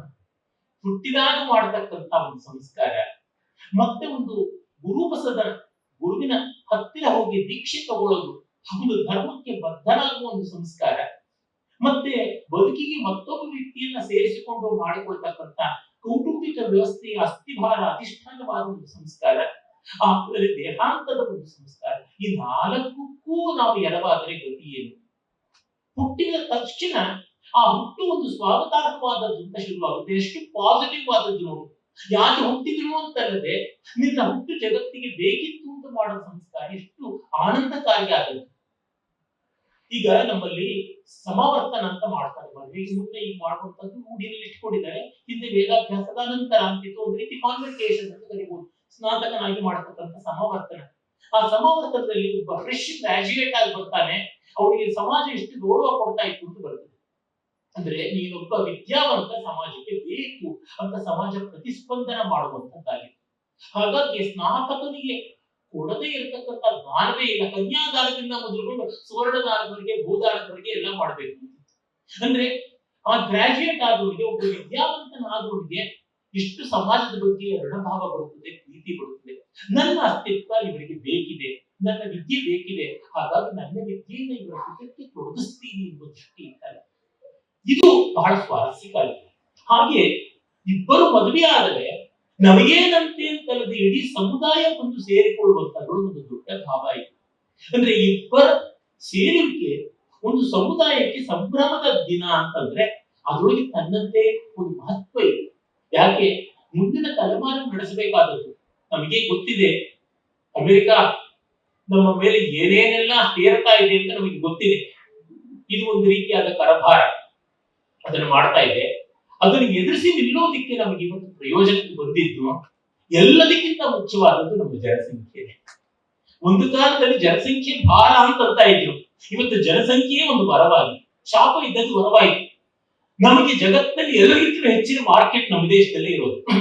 ಜಗತ್ತೆಲ್ಲ ಇಲ್ಲಿಗೆ ಬಂದು ಮಾರಬೇಕು ಅಂತ ಬಯಸ್ತಾ ಇದೆ. ಅಂದ್ರೆ ವಿಶ್ವದ ಮಾರುಕಟ್ಟೆ ಆಗುವಂತ ಸ್ಥಿತಿ ಭಾರತಕ್ಕಿರುವುದರಿಂದ ಎಲ್ಲಾ ದೇಶಗಳು ಬಂದು ಸೇರ್ತಾ ಇದೆ. ಇದಕ್ಕೆ ಭಾರತೀಯ ಅಂದ್ರೆ ಸನಾತನ ಧರ್ಮೀಯರು ಜನ್ಮನ ಕರ್ಮಣ ಬ್ರಾಹ್ಮಣರಾದವರು ಕೊಡುಗೆ ಕೊಡಬೇಡ. ಇವತ್ತು ನೋಡಿದ್ರೆ ಹಿಂದೂಗಳ ಸಂಖ್ಯೆ ಕಡಿಮೆ ಆಗ್ತಾ ಇದೆ. ವಿಶ್ವದ ಮಾರುಕಟ್ಟೆಯಲ್ಲಿ ಕೊಳ್ಳುವ ಸಂಖ್ಯೆ ಹಿಂದೂಗಳದ್ದು ಹೆಚ್ಚಾಗಿರ್ಬೇಕು, ಸನಾತನ ಧರ್ಮೀಯರದ್ದು ಹೆಚ್ಚಾಗಿರ್ಬೇಕು ಅಂತಂದ್ರೆ ಮದುವೆ ಎನ್ನುವ ಒಂದು ಸಂಸ್ಕಾರ, ಗೃಹಸ್ಥಾಶ್ರಮ ಅನ್ನುವುದು, ಸಂತಾನ ಅನ್ನೋದು ಎಷ್ಟು ಮುಖ್ಯ ಅಂತ ಗೊತ್ತಾಗುತ್ತೆ. ಇದನ್ನು ನೋಡಿದಾಗ ನಮಗೆ ಒಂದು ಸಂಸ್ಕಾರದ ಆರ್ಥಿಕವಾದ ಆಯಾಮಗಳಿರುತ್ತೆ, ಎಕನಾಮಿಕ್ ಡೈಮೆನ್ಷನ್ ಎಷ್ಟು ಅಂತ ಗೊತ್ತಾಗ್ತದೆ. ಇನ್ನ ನಾವು ಮುಂದೆ ನೋಡೋದು ಅಂತ್ಯೇಷ್ಟ. ಯಾವ ಮತದಲ್ಲಿ ಯಾವ ಪರಂಪರೆ ಇಷ್ಟು ಭವ್ಯವಾದದ್ದಿದೆ. ನಿಜ, ಗ್ರೀಕರಲ್ಲಿ ರೋಮನ್ರಲ್ಲಿ ಹೆಚ್ಚು ಕಡಿಮೆ ಹೀಗೆ ಇತ್ತು. ಅವರು ಅಗ್ನಿ ಸ್ಪರ್ಶ ಮಾಡಿ ಅಂತ್ಯಷ್ಟಿ ಮಾಡ್ತಾ ಇದ್ರು. ಆಮೇಲಿಂದ ಅವರು ಅಸ್ಥಿ ಸಂಚಯನ ಮಾಡ್ತಾ ಇದ್ರು. ವೇದಗಳಲ್ಲಿ ಬರ್ತದೆ, ಆಹಿತಾಗ್ನಿ ಆದವರನ್ನ ಅಂತ್ಯಷ್ಟಿ ಮಾಡಿದ್ಮೇಲೆ ಅವನ ಅಸ್ಥಿಯನ್ನೆಲ್ಲ ಸಂಗ್ರಹ ಮಾಡಿಬಿಟ್ಟು ಒಂದು ಸಂಪುಟದಲ್ಲಿಟ್ಟು ಅದನ್ನ ಒಂದು ಅಧಿಷ್ಠಾನ ಮಾಡಬೇಕು, ಸಮಾಧಿ ಮಾಡಬೇಕು ಅಂತ ಗ್ರೀಕರಲ್ಲೂ ಹಣ ಮಾಡ್ತಾ ಇದ್ರು. ಆದ್ರೆ ಎಲ್ಲ ಸಂಸ್ಕೃತಿಗಳು, ಎಲ್ಲ ಸಮುದಾಯಗಳು, ಎಲ್ಲ ನಾಗರಿಕತೆಗಳು ಹೊರಟೋಗಿ ಕ್ರಿಶ್ಚಿಯಾನಿಟಿ, ಇಸ್ಲಾಂ ಬಂದು ಕೂತ್ಬಿಟ್ಟಿದೆ ಅಲ್ಲೆಲ್ಲ. ನಾವು ಮಾತ್ರ ಇನ್ನು ಆ ಪರಂಪರೆಗೆ ಇಷ್ಟರಾಗಿದ್ದೀವಿ. ಆ ಪ್ರಕಾರ ಈ ದೇಹವನ್ನ ಕಟ್ಟ ಕಡೆಯ ಸಮಿತ್ತು ಅಂತ ಅಗ್ನಿಗೆ ಅರ್ಪಣೆ ಮಾಡ್ತೀವಿ. ಸಂತೋಷ ಇದೆ. ಒಂದು ಮದುವೆ ಅಂತ ಹಾಡುಗಳಿವೆ. ನಾನು ಶೋಭಾನೆ ಹಾಡುಗಳು ಅಂತ ಇವೆ. ಅವರ ಮದುವೆಗಳಲ್ಲಿ ಎಲ್ಲ ಹಾಡ್ತಾರೆ ಅನ್ನೋದನ್ನು ಮೊದಲು ಕಂಡಿದ್ದೆ ಹವ್ಯಕರಲ್ಲಿ. ಅದು ಉತ್ತರ ಕನ್ನಡದ ಒಂದೊಂದು ಮದುವೆಯ ಆಚಾರ ನಡೀತಾ ಇದ್ದಾಗಲೂ ಅಲ್ಲಿ ಆ ಶೋಭಾನೆ ಹಾಡುಗಳನ್ನು ಹಾಡ್ತಾ ಇದ್ವಿ. ದಕ್ಷಿಣ ಕನ್ನಡದ ದೊಡ್ಡ ಕನ್ನಡ ಹಳಗನ್ನಡ ವಿದ್ವಾಂಸರಾಗಿದ್ದಂತಹ ಕೀರ್ತಿಶೇಷ ತಾಳ್ತಜೆ ಕೇಶವ ಭಟ್ರು ಹವ್ಯಕರ ಶೋಭಾನೆಗಳು ಬೃಹತ್ ಗ್ರಂಥವನ್ನೇ ಹೊರತಂದಿದ್ದಾರೆ. ತುಂಬಾ ಸೊಗಸಾದ ಗ್ರಂಥ, ಪೂರ್ಣವಾಗಿ ನಾನು ಓದಿದ್ದೀನಿ. ಆ ಒಂದು ಶೋಭಾನೆ ಹಾಡುಗಳನ್ನ ಇವತ್ತಿನ ಸಂಗೀತದಲ್ಲಿ ಬಳಸಬೇಕು. ಇವತ್ತು ಮೆಹಂದಿ ಸಂಗೀತ ಅಂತ ಉತ್ತರ ಭಾರತದ ಮಾಡ್ತಾರೆ, ತುಂಬಾ ಚೆನ್ನಾಗಿದೆ ಉತ್ಸವ. ಆ ಉತ್ಸವದಲ್ಲಿ ನಾವು ನಮ್ಮ ಕನ್ನಡದ ಶೋಭಾನೆ ಹಾಡುಗಳನ್ನು ಹಾಡಬೇಕು, ಅವುಗಳ ಹಾಡು ಕುಣಿತ ಆ ರೀತಿಯಾಗಬೇಕು. ಈ ಉತ್ಸವದ ಆಯಾಮ ತುಂಬಾ ಮುಖ್ಯ. ಹಿಂದಿ ಹಾಡುಗಳು ಸಿನಿಮಾ ಹಾಡುಗಳು ಬೇಡ ಅಂತಲ್ಲ, ಆದ್ರೆ ಇವನ್ನ ಮರೀಬಾರದು. ಈ ಸಂಭ್ರಮ ಬೇಕು.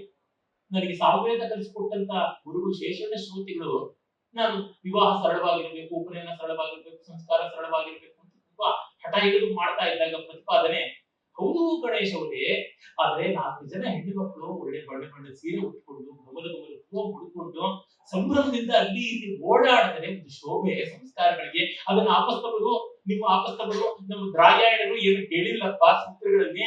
ಆದ್ರೆ ಈ ಶೋಭೆ ಇಲ್ಲದೆ ಇದ್ರೆ ಮನೇನ ಒಂದು ತಿಥಿ ಮನೇನ ಅನ್ಸುತ್ತೆ ಅನ್ನೋದು. ಹೀಗಾಗಿ ಉತ್ಸವ ಪ್ರಿಯ ಕಲು ಮನುಷ್ಯ ಅಂತ ಕಾಳಿದಾಸ ಹೇಳ್ತಾನೆ ಶಾಕುಂತಲದಲ್ಲಿ. ಉತ್ಸವದ ಭಾವ ಬೇಕು. ಅದು ಇದ್ರೆ ಚಿಕ್ಕ ವಯಸ್ಸಿನವ್ರು ಬರ್ತಾರೆ. ಉತ್ಸವ ಇಲ್ಲವೋ ಚಿಕ್ಕ ವಯಸ್ಸಿನವ್ರು ಬರೋಲ್ಲ. ಚಿಕ್ಕ ವಯಸ್ಸಿನವ್ರು ಬರೋಲ್ಲ ಅಂದ್ರೆ ನಮಗೆ ಭವಿಷ್ಯ ಇಲ್ಲ. ಯೌವನವೇ ಭವಿಷ್ಯ. ಅದನ್ನ ನಾವು ಗಮನದಲ್ಲಿ ಇಟ್ಕೊಳ್ಬೇಕು. ನಮ್ಮ ಭವಿಷ್ಯವನ್ನು ನಾವು ಜೋಪಾನ ಮಾಡಬೇಕು ಅಂತಂದ್ರೆ ಯೌವನಿಗರನ್ನ, ಚಿಕ್ಕ ವಯಸ್ಸಿನವರನ್ನ ಈ ಭಾವಕ್ಕೆ ತೊಡಗಿಸುವಂತೆ ಮಾಡಲು ಯಾವ ಪ್ರಯತ್ನವೂ ಶ್ಲಾಘ್ಯವಾದದ್ದು. ಆಧಾರ ಶ್ರುತಿ ಸನಾತನ ಧರ್ಮ, ಆಧಾರ ಶ್ರುತಿ ಅದ್ವೈತ ದೃಷ್ಟಿ. ಈ ಮಾತುಗಳನ್ನು ಹೇಳಿ ನಿಮ್ಮಲ್ಲಿ ಪ್ರಾರ್ಥನೆ ಮಾಡ್ತೀನಿ. ಈ ಪರಂಪರೆಗಿಂತ ಮಿಗಿಲಾದದ್ದು ಇಲ್ಲ. 3 ಲೋಕದಲ್ಲಿ ಇಲ್ಲ, 3 ಕಾಲದಲ್ಲೂ ಇಲ್ಲ, ಇದೆ. ಹಾಗಾಗಿ ಇದಕ್ಕೆ ನಾವು ಕೊನೆಯವರಾಗಬಾರದು. ನಾವು ಎಂದೆಂದಿಗೂ ಇದಕ್ಕೆ ಕೊನೆಯವರಾಗಬಾರದು. ಇದು ಅವಿಚ್ಛಿನ್ನವಾಗಿ ಮುಂದುವರಿಯುವಂತ ಸಂಕಲ್ಪ, ಪ್ರತಿಜ್ಞೆ ತಾವು ತಮ್ಮ ಅಂತರಂಗದಲ್ಲಿ ಮಾಡಿಕೊಳ್ಳಿ. ಧನ್ಯವಾದ, ನಮಸ್ಕಾರ. ಇಂಟ್ರೆಸ್ಟಿಂಗ್ ಮತ್ತು ಇನ್ಫಾರ್ಮೇಟಿವ್ ವಿಡಿಯೋಗಳನ್ನ ಮಿಸ್ ಮಾಡ್ಕೋಬೇಡಿ. ಈಗಲೇ ಸಬ್ಸ್ಕ್ರೈಬ್ ಮಾಡಿ.